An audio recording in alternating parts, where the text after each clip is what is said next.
For the last 4 months, YouTube creator, Purple Phoenix, has maintained that there was an investigation into death threats against her minor child. Before we continue, let us make clear that we condemn all threats of physical harm.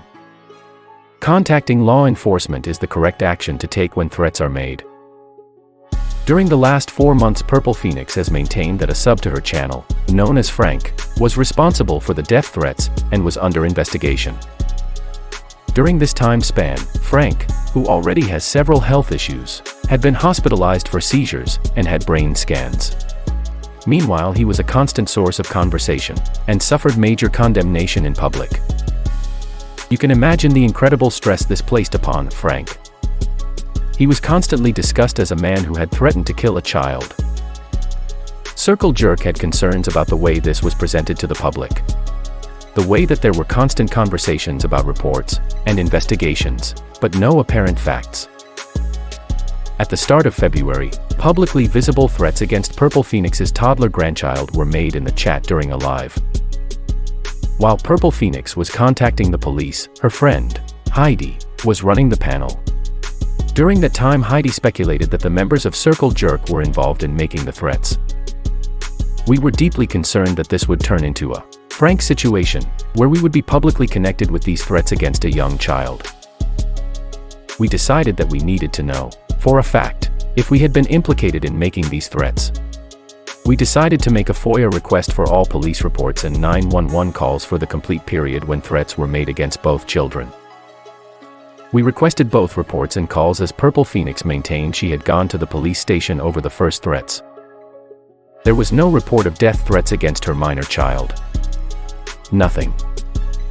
As to the second report of threats against her grandchild, we were satisfied that a report was made and we were not part of the investigation.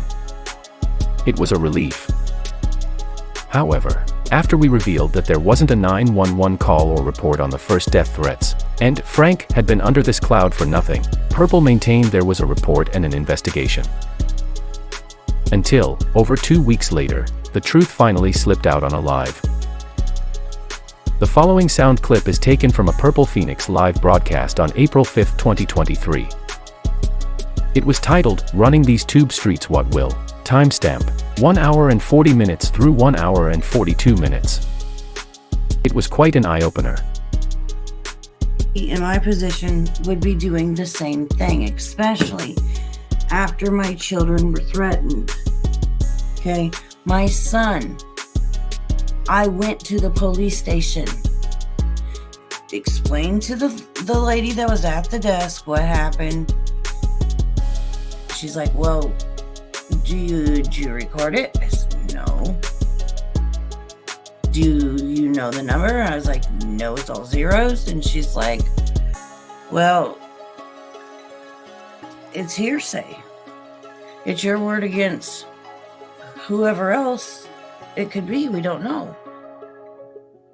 So I was like, well, okay, I just wanted to let you guys be aware, just in case. And she said, okay. And then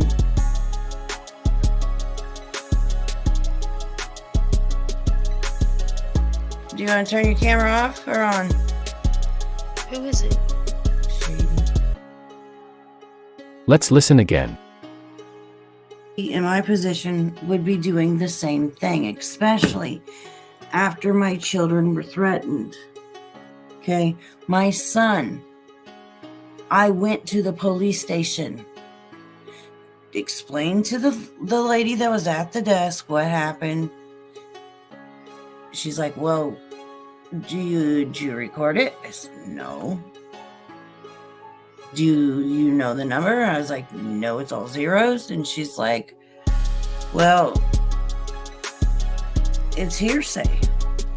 It's your word against whoever else it could be. We don't know. So I was like, well, okay, I just wanted to let you guys be aware, just in case. And she said, okay. And then